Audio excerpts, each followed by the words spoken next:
சரி, நிறைய படங்கள்ல நீங்க ஹீரோவா நடிச்சிட்டீங்க. இப்போ வந்து நண்பர் கேட்டதுக்காக வந்து சிறப்பு தோற்றத்துல கலெக்டரா நடிச்சிருக்கீங்க. கலெக்டரோட அதிகார எல்லைக்கு உட்பட்டு அந்த பொண்ணை நீங்க வந்து படிக்க வைக்கிறீங்களா, இல்ல வந்துட்டு அதை மீறி அரசு விதிகளை மீறி தனிப்பட்ட முறையில அனுதாபத்தினால அந்த பொண்ணை படிக்க வைக்கிறீங்களா? அது மாதிரி என்னது உங்க கேரக்டரை பத்தி விரிவா சொல்லுங்க. இல்ல அதை சொன்னா கதை சொன்ன மாதிரி ஆயிடும்ல. நான் அந்த பொண்ணை என்ன முயற்சி எடுத்து படிக்க வைக்கிறேன்றது அதை நீங்க படமா பார்க்கும்போது தெரியும். ஃபர்ஸ்ட் ஆஃப் ஆல் இதுல வந்து அவர் என்ன 5 நாள் தான் கூப்பிட்டாரு நடிக்க. அப்புறம் 5 10 ஆச்சு, 10 15 ஆச்சு. ஆனா எல்லா நாளுக்கும் ஒரே சம்பளம் தான் கொடுத்தாரு. நான் சீரியஸா சம்பளத்துக்காகவோ அதுக்காகவோ பண்ணல. அவர் கதை சொல்லும் போதே நான் அவர்கிட்ட சொன்னது வந்து, நான் எவ்வளவு படங்கள் நான் இதுக்கப்புறம் பண்ணாலும் ஃபுல் ஃபிளெஜ்டா நம்மள வச்சே படம் பண்ணாலும் இந்த மாதிரி ஒரு கதை எனக்கு என்னைக்குமே அமையாதுன்னு தான் நான் அவர்கிட்ட சொன்னேன்.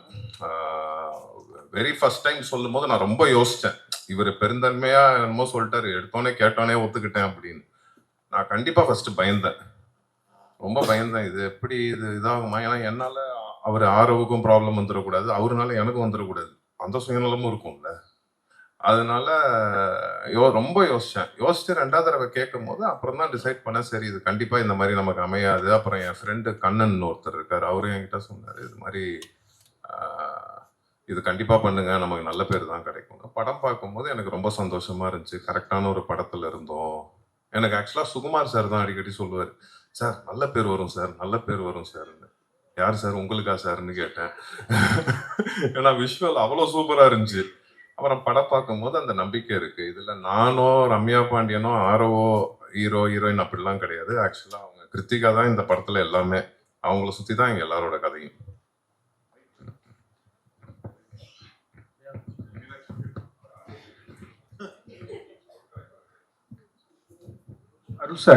அருள் சார், நீங்க இந்த படத்துல நல்ல பேர் வரும்னு சொன்னீங்க. வம்சத்துல இருந்து எவ்வளவு படம் நடிச்சா கூட இந்த பட தலைப்புல தான் உங்க பேர் இருக்கு, அருள் அப்படின்னு, அருள்வான்னு. இது நீங்க வந்த பிறகு பேரை மாத்தினாங்களா, இல்ல முதலே வச்ச பிறகு உங்களை பேருக்கு தக்கபடி கூப்பிட்டாங்க? நான் ஒரு நாள் ஃபுல்லா இந்த டைட்டில் வேண்டான்னு அவர்கிட்ட.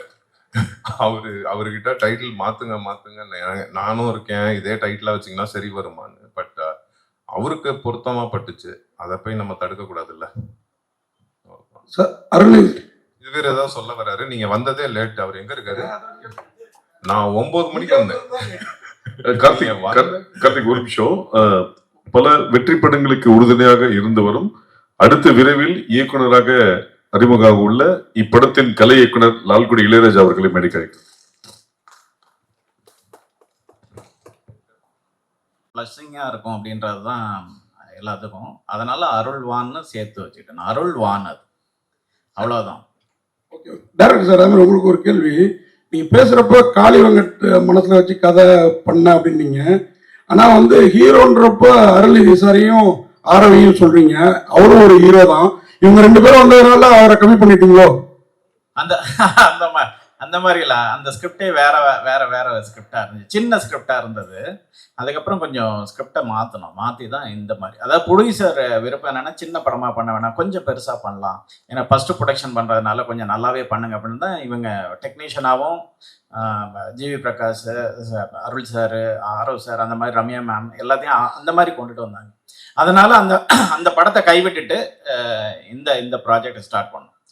ஃபஸ்ட்டு அண்ணனை கம்மிட் பண்ணியிருந்த ப்ராஜெக்ட் வேற. ஸோ அதனால தான் சொன்னேன், நான் அண்ணனோட மறுபடியும் கண்டிப்பாக இன்னொரு படம் பண்ணுவேன். டைரக்டர் சார், ரொம்ப நாளைக்கு அப்புறம் ரம்யா பாண்டியன் யாருக்கு ஜோடி? ஆரவ் சாரோட. ஆமா. அருள் சார் எங்கே சார்? இங்க எங்க? ஐயோ சார், கோடம்பாக்கத்துல வந்து அருள்வான்னா எல்லாருக்கும் தெரியும், அருள்நிதின்ட்டு. ஏன்னா பசங்களுக்கு வந்து ரொம்ப பிடிச்ச ஒரு நடிகர், அது இல்லாம எல்லாமே செய்வாங்க. இப்ப இந்த படம் டைட்டிலும் அதே மாதிரி ஒத்தி போகுது. ஆனா இப்ப அதே படத்துல அதே நெக்ஸ்ட் ஒரு படம் வந்து டிமாண்டி காலனி 3. ஸோ அப்படியே கான்ட்ராஸ்டா இருக்காது. எப்படி நீங்க வந்து ஹேண்டில் பண்ணீங்க? ஹேண்டில்னா என்னன்னா, அது வந்து ஒரு பேய் படம், இது வந்து ஒரு நல்லது செய்யற ஒரு படம். ஸோ அதுல இருந்து எப்படி நீ மாறுபட்டதுங்கன்னு? இல்ல, இது நான் தான் சொன்னேன்ல ஃபர்ஸ்ட், இவர் கதை சொல்லும் போதே நான் எவ்வளவு படங்கள் பண்ணாலும் இதுல கிடைச்ச கதாபாத்திரம் எனக்கு திருப்பி அமையாதுன்னு தான் சொன்னேன். நான் ஃபுல் ஃபிளெஜ்டா பண்ணாலும் ஒரு கல்வி எவ்வளோ முக்கியம்னு இந்த படம் சொல்லியிருக்கோம். அதே மாதிரி அந்த இடத்துல வாழ்றவங்களோட வாழ்க்கை வந்து நம்ம படம் பார்க்கும்போது அவங்க அவங்க அவங்க லைஃப் ஸ்டைலே நம்ம புரிஞ்சுக்கலாம். அந்த படம் பார்க்கும்போது அவங்க எவ்வளோ கஷ்டத்தில் இருக்காங்க அப்படின்னு. ஸோ அதனால தான் இதுக்கு என்ன இதுக்குன்னு கேள்வி கேட்டால் எப்படி பதில் சொல்லு. கதாநாயகனா வந்து ஃபுல் ஃபிளெக்சர் நடிக்கிறது சந்தோஷமான விஷயம். ஒரு டேரக்டர் வந்து ஒரு 5 நாள் ஸ்டோரி சொல்லும் போது உங்களுக்கு என்ன தோணுச்சு அந்த நேரத்துல? அவர் 5 நாள் ஸ்டோரி சொல்லல, 5 நாள் வர 5 நாள் வர சொன்னாரு. ஓகே, சொன்னாரு. உங்களுக்கு என்ன தோணுச்சு? பண்ணலாமா வேணாவா? நிறைய முடிவு எடுத்திருப்பீங்களா நைட்டு? இல்ல இவர் கொஞ்சம் குண்டக்க மாட்டாக்கான ஆள் தான். ஏன்னா என்ன ஆல்ரெடி தகராறுன்னு ஒன்று வச்சு எடுத்தாரு. அதனால நான் எனக்கு என்னன்னா சீரியஸாவே ஃபர்ஸ்ட் ஒரு 5 நாள் தான் இருந்துச்சு. அதுக்கப்புறம் ஒரு 20 நாள் வந்திருக்கோம்னா ஆக்சுவலா ஃபுல் படம் இருக்கேன், அது சொல்ல மாட்டேறாரு. நானும் அவங்க கிருத்திகா இவங்க எல்லாரும் ஃபுல் படம் இருக்காங்க. கேள்வி next sir. Hero sir, Arulnithi sir வணக்கம். இதுக்கு நாங்க பேசவே செஞ்சிருப்பேன். நீங்க தான் பேசணும் சார். மாசான ஹீரோவா பல படங்கள் பண்ணிட்டீங்க. பட் இந்த படத்துல ஒரு முக்கியத்துவமான கேரக்டர் அப்படின்னா 5 நாளைக்கு ஒத்துக்கிட்டீங்க. அடுத்து வரக்கூடிய இந்த மாதிரி கதைகள்ல முக்கியமான கேரக்டர் 2 நாள் 5 நாள் அப்படின்னா ஒத்துப்பீங்களா சார்? நான் இது வரைக்கும் எந்த படம் மாசான ஹீரோவாவே பண்ணல சார். வம்சம் 1 போதும் சார். வம்சம்ல வந்து என் படங்கள் எல்லா படங்களையும் எல்லா கதாபாத்திரக்கும் எல்லாருமே ஹீரோ மாதிரி தான் இருப்பாங்க. வம்சம்ல என்ன கிஷோர் சார் தான் ஹீரோ மாதிரி இருப்பாரு. அவரை வச்சுதான் படமே. இல்ல இன்னைக்கு வரைக்கும் அருள்நிதி சார்னா வம்சத்தை முக்கியமா சொல்றாங்க. ஆமா ஆமா. அந்த மாதிரி ஒரு மாசான படமும் நீங்க அடுத்து கொடுக்கணும். பட் இதை மாதிரி முக்கியமான கதைக்கு முக்கியமான கேரக்டர் வருது ஒரு 5 நாள் அப்படின்னாலும் நான் நடிக்கிறேன் அப்படின்ற மாதிரி நீங்க இருக்கீங்க சார்? கண்டிப்பா பண்ணுவேன். முக்கியத்துவம் வாய்ந்த கதைகள்ல நான் 5 நாளுக்குனாலும் நீங்க அடிப்பீங்க. அதுக்கு நான் அதே பண்ணிட்டு இருக்க மாட்டேன். அப்புறம் 5 நாளா எல்லா படத்துக்கும் போயிட்டு இருக்க வேண்டியதான். இல்ல சார், 5 நாள் சொல்லி திருப்பி 5 நாள் ஆக்கிடுவாங்க தலைவா.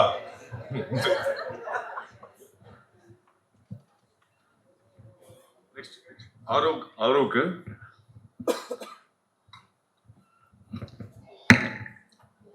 ரம்யா பாண்டியன் மேடம் இங்க. ஆக்சுவலாக உங்களோட கேரியரில் ரொம்ப முக்கியமான படங்கள் பார்த்தீங்கன்னா ஜோக்கர், ராம ஆண்டா ராவணாடா, இது 2மே வில்லேஜ் சப்ஜெக்ட் தான். ஸோ உங்களுக்கு நல்ல பேர் வாங்கி கொடுத்த அப்படிங்கிற பட்சத்தில் நீங்கள் ஏன் வில்லேஜ் சப்ஜெக்ட் சூஸ் பண்ணுறது தயங்குறீங்க? இல்ல இந்த படம் கதை கேட்கும் போது உண்மையிலே அந்த மைண்ட் செட்ல தான் இருந்தேன். ஏன்னா வர எல்லாமே வில்லேஜ் சப்ஜெக்ட், அது நல்ல வில்லேஜ் சப்ஜெக்டா இருந்ததுன்னா நம்மள அறியாம நான் ஓகேன்னு தான் சொல்லியிருக்கேன், பிடிச்சி வேணான்னு சொன்னது கிடையாது. பட் இந்த படம் முடிக்கும் போது என் மனநிலை எப்படின்னா வில்லேஜ் சப்ஜெக்ட் பண்றது எனக்கு பெருமையா ஃபீல் ஆச்சு. ஏன்னா ஒரு கிராமத்து மக்களை நம்ம ரெப்ரசென்ட் பண்றோம், அவங்களோட வாழ்வியலை காட்டுறோம். ஸோ அதுல நிறைய நுணுக்கங்கள் இருக்கு, அதுல ஒரு ரியாலிட்டி இருக்கு, ஒரு சோல் இருக்கு. ஸோ படம் முடிகிற டைம்ல நான் பெருமை தான் பட்டேன். ஸோ இப்போ அந்த மைண்ட் செட்ல இல்லை. கதை கேட்கும் போது உண்மையிலே நான் அவர்கிட்ட ஃபோன்ல நோ தான் சொன்னேன். ஸோ இருந்தாலும் ஒரு வாட்டி கேட்க வாங்கினாங்க. தேங்க்யூ சார் திருப்பி வர சொன்னதுக்கு. ஸோ கதை கேட்டதுக்கு அப்புறம் எனக்கு ரொம்ப ஹாப்பி ஆயிடுச்சு. ஸோ இனிமேல் வில்லேஜ் படம் கண்டிப்பா கண்டிப்பா கண்டிப்பா. சார் ஆரோ சார். சார் தமிழ் சினிமாவில் வந்து பெரும்பாலும் வந்து டபுள் ஹீரோ வந்து நடிக்கிறது வந்து ரேராக தான் நடிப்பாங்க. அருள்நிதி சார் கூட நடிச்சிருக்கீங்க. உங்களுக்கு எந்த அளவுக்கு எக்ஸ்பெக்டேஷன் இருந்தது? என்ன சவால்கள் எல்லாம் சந்திச்சிங்க? தமிழ்ல வந்து அந்த ஒரு இது இருக்குது, மல்டி ஹீரோ பண்ணுறது வந்து ரொம்ப கம்மியா இருக்குது. But other languages Malayalam, Telugu, கன்னடாலலாம் நிறைய பண்றாங்க. தமிழ்லயும் எனக்கு பண்ணணும்னு ரொம்ப ஆசை இருந்துச்சு. பட் இந்த கதை சொல்லும்போது வந்து அருள் சாரோட கேரக்டர் அப்போ வந்து யாருமே ஃபிக்ஸ் பண்ணலை. யாராவது ஒருத்தவங்க வந்து அது கொஞ்சம் ப்ராமினெண்ட்டாக இருந்தால் அது நல்லா இருக்குமோ படத்துக்கு அப்படின்னு ஃபீல் பண்ணிட்டு தான் அது ஒரு 20 days ஷூட் பண்ணதுக்கு அப்புறம் தான் அப்புறம் அருள் சார் உள்ளே வந்தார். எனக்கும் அருள் சாருக்கும் ஷூட்டிங்கில் நாங்கள் சேர்ந்து இது பண்ணவே இல்லை. ஆக்சுவலாக செகண்ட் டைம் தான் அருள் சார் நானும் பார்க்குறேன். பட் படமாக அது பார்க்கும்போது அருள் சார் அந்த கேரக்டர் பண்ணது வந்து இன்னும் அந்த படத்தையும் சரி அந்த கேரக்டரையும் அது வந்து பயங்கரமாக எலிவேட் பண்ணிச்சு. ஸோ அது வரைக்கும் ஹாப்பி தான். அருள் சார் டைரக்டர் சார், இதே உண்மை கதைன்னு நீங்க இது ஒரு தனிப்பட்டவருடைய கதையா அல்லது அங்க நடந்த இன்சிடென்ட் மாதிரி ஏதாச்சும்? இல்ல ஒருத்தருக்கு படிப்பு இல்லையா அல்லது அந்த ஊர்ல உள்ள அத்தனை பேருக்கு? அதாவது அங்க ஒரு என்ஜிஓ ஆய்வுப்படி என்ன சொல்றாருன்னா 25% வந்து தான் படிப்பு இருக்குது, 75% வந்துட்டு கிடைக்க மாட்டேங்குது அப்படின்னு தான் சொல்றாரு. முக்கியமா இது வந்துட்டு இந்த படம் வந்துட்டு காடர் மொழியில எடுக்கப்பட்ட படம். அதாவது காடர் மொழி ஏஷியாவிலே ஃபர்ஸ்ட் மொழி அப்படின்னு வந்துட்டு சொல்றாங்க. இதுக்கு அனீஸ்னு ஒரு தம்பி தான் அந்த வால்பாறை கல்லார்குடின்னு ஒரு ஊர் சைட்ல இருந்து வந்து எங்களுக்கு டிரான்ஸ்லேட் பண்ணி கொடுத்து உதவி இயக்குனராக அவர் ஒர்க் பண்ணி டிரான்ஸ்லேட் பண்ணி வந்து கொடுத்தார். நான் ஆக்சுவலி ட்ரெக்கிங் போகிற பழக்கம் எனக்கு அதிகமாக உண்டு. நான் அந்த மாதிரி வந்து சின்னூர்ன்ற ஒரு கிராமம், அதாவது பெரிய குளத்துக்கு மேலே இருந்து உள்ளே போகிற ஒரு கிராமம் இருக்குது. அந்த கிராமத்துக்கு நான் போகும்போது அது குடின்னு சொல்லுவாங்க. அந்த மக்களை நான் வந்துட்டு சந்திக்கும் போது அப்போது ஒரு குழந்தை வந்துட்டு என்னை படிக்க வைக்க முடியுமா அப்படின்னு வந்துட்டு கேட்டுச்சு. என்ன பிரச்சனை அப்படின்னு கேட்கும்போது அவங்களோட பிரச்சனையை சொன்னாங்க. என்னென்னா 3 மாதம் காட்டாற்று வெள்ளம் வரும், இதை கிராஸ் பண்ண முடியாது, ஃபஸ்ட்டு சிக்னல் கிடையாது, அதனால் அடிப்படை வசதிகள் எதுவும் இல்லை, ரோடு இல்லை, இந்த மாதிரியான பிரச்சனைகள்லாம் நிறைய இருக்குது அவங்க. ஸோ அப்போ நான் ஒரு வீடியோ கிளிப் பண்ணி ஒரு பத்திரிக்கைக்கு வந்துட்டு நான் அனுப்பிச்சேன். அதை உடனே இம்மிடியேட்டாக வந்துட்டு ப்ரெஸ் ஆச்சு, இது பப்ளிஷ் ஆச்சு. பப்ளிஷ் ஆனதுக்கப்புறம் அங்கே இருக்கிற கலெக்டர் என் லைனுக்கு வந்தார். இந்த வில்லேஜ் எங்கே இருக்குது அப்படின்னு வந்து கேட்டேன். ஸோ அவருக்கே அது சரியாக தெரியலை. அதுக்கப்புறம் நான் ஒரு அட்ரஸ் வந்துட்டு சொன்னேன். அப்புறம் இது தேனி மாவட்டத்திலேருந்து பேசின கலெக்டரு, இது பெரியகுளம் வந்துட்டு திண்டுக்கல் மாவட்டத்தை கனெக்ட் பண்ணுறது. அதுக்கப்புறம் அங்கேருந்து எல்லாருமே அந்த குழந்தைய போய் பார்த்து அதுக்கான எஜுகேஷனை கொடுத்து இன்றைக்கி அந்த பொண்ணு வந்துட்டு அதை எஜுகேஷனை முடிஞ்சிருச்சு. இதனோட இன்ஸ்பயர் தான் அந்த கதை. ஓகே சார், இந்த கேரக்டருக்கு முத்துவேல்னு வச்சிருக்கீங்க, முத்துவேல் கருணாநிதினு வச்சிருக்கலாம். இதை சார்கிட்ட கேட்கலாம். சார் சுகுமார் சார், பார்ட் 2ல வைப்பார்.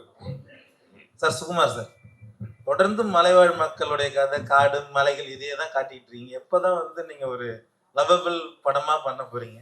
அது ஜியோ வருது இமீடியட்டாக, அது பாருங்க. மான்கார் அது மாதிரி கலர்ஃபுல்லாக ஃபுல் சிட்டி படமாக இருக்கும், விரைவில் அது வரும். அருள் சார், எவ்வளவோ அரசு போஸ்ட் இருந்தாலும் இந்த கலெக்டர் போஸ்ட் தான் ரொம்ப பெரிய போஸ்ட்பாங்க. சின்ன வயசுல நம்ம எல்லாரும் கலெக்டர் ஆகணும், இன்ஜினியர் ஆகுவாங்க. நிஜ வாழ்க்கையில இப்போ உங்களுக்கு சின்ன வயசுல உங்களுக்கு பிடிச்ச கலெக்டர்னா யார் சொல்லுவீங்க? யாராவது இருக்கு? இப்படி நிறைய பேர் இன்ஸ்பிரேஷன் இருக்காங்க, எவ்வளவோ கலெக்டர் இருக்காங்க. எல்லாருக்கிட்ட இருக்கிற ஒரு நல்ல விஷயத்தையும் ரசிக்க வேண்டியதான். ஆக்சுவலாக எங்கள் அக்காவுக்கு கலெக்டர் ஆகணும்னு ரொம்ப ஆசையாக இருந்துச்சு. நான் எங்கள் அக்கா கிட்ட அதை சொன்னேன், அது நான் இந்த படத்தில் நிறைவேற்றிட்டேன் பாரு, உனக்கு ரொம்ப பிடிக்கும் அப்படி. எங்கள் அக்கா ரொம்ப ட்ரை பண்ணாங்க ஆக்சுவலாக. சார் ஆரவ் சார், ஒரு படத்தில் வந்து அருள்நிதி, காளி வெங்கட் 2 பேர் இருக்காங்க. அருள்நிதி சார் இங்கே பேசுகிறப்ப அப்படி ஜாலியாக அப்படி பேசுவார். ஆனால் நடிப்புன்னு வந்துட்டா வேற லெவலில் இருப்பார். அவர் உள்ளே வந்துருக்கிறாரு. அது மாதிரி காளி வெங்கட்டும் பார்த்தீங்கன்னா ரொம்ப சாதாரணமாக, நம்மளோட சாதாரணமாக இருப்பார். ஆக்டிங்கில் வேற லெவலில் இருப்பார். உங்களுக்கு அந்த பயம் இருந்ததா? ஏன்னா நீங்கள் வந்து நல்ல நடிகர் தான், ஆனால் ஒரு 2வது 3வது படத்தில் இவங்களோட ஜாயின் ஆகிறப்ப நம்மளை தூக்கி சாப்பிடுவாங்களோங்கிற ஒரு திங்கிங் உள்ளுக்குள்ளார இருக்கும் இல்லையா? இது இல்லாமல் ரம்யா பாண்டியன் வேற, அவங்க கிளாமரும் சரி ஆக்டிங்கும் பிரமாதமாக பண்ணுவாங்க. எப்படி ஃபீல் பண்ணீங்க? இல்லை, ரம்யா பாண்டியன் பற்றி பயப்படல. அதில் அருள் சார் கூட எனக்கு இல்லை, போர்ஷன்ஸ் இல்லை, அந்த மாதிரி தான் படத்தில் கதை அப்படி. அதனால அருள் சார் கூட நடிக்கிற இது இல்லை. பட் காளி சார் கூட 2-3 இது இருந்துச்சு. அஃப்கோர்ஸ் ஒரு பயங்கரமான ஒரு ஆக்டர் அவங்க. அந்த அந்த சீனோட போகும்போது ஐ திங்க் நாங்கள் டைம் லிமிட்டேஷன்ஸ் அதெல்லாம் இருந்தாலும் டக்குன்னு கரெக்டாக பண்ணிட்டோம் அதை. பட் அது படமாக பார்க்கும்போது சார் பண்ண அந்த போர்ஷன்ஸ் வந்து அவ்வளோ ஸ்ட்ராங்காக ஃபீல் ஆச்சு, பயங்கர எமோஷன்ஸ் ஃபீல் ஆச்சுது. ஸோ அது அவர் ஜஸ்டிஃபை பயங்கரமாக அதை பண்ணிட்டார்.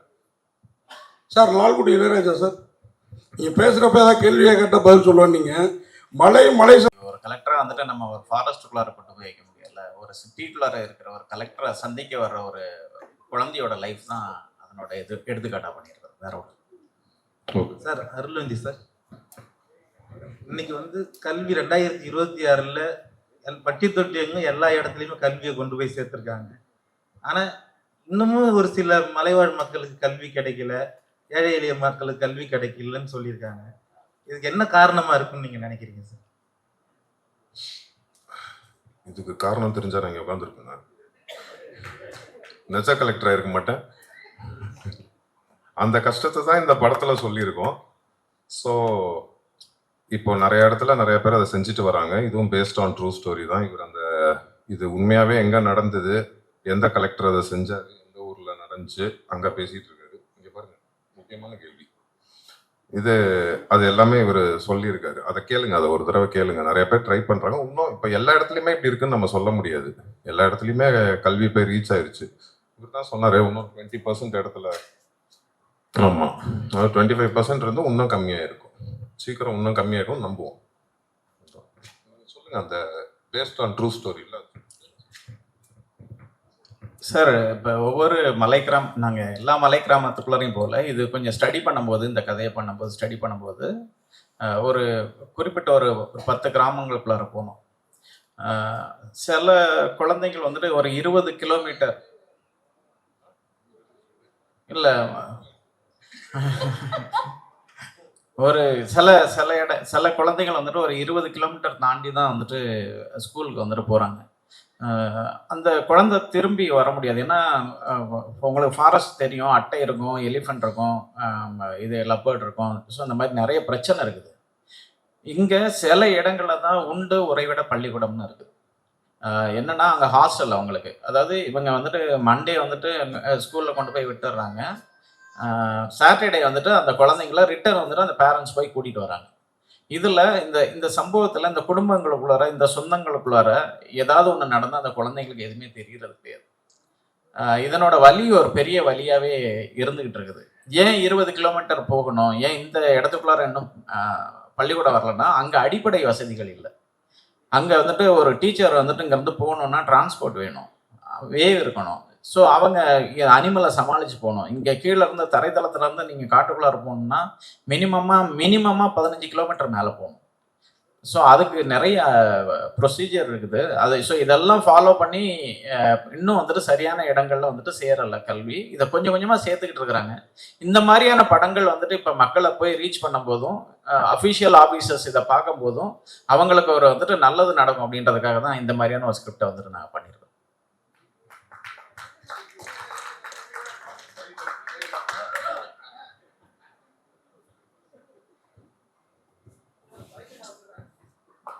அனைவருக்கும் நன்றி.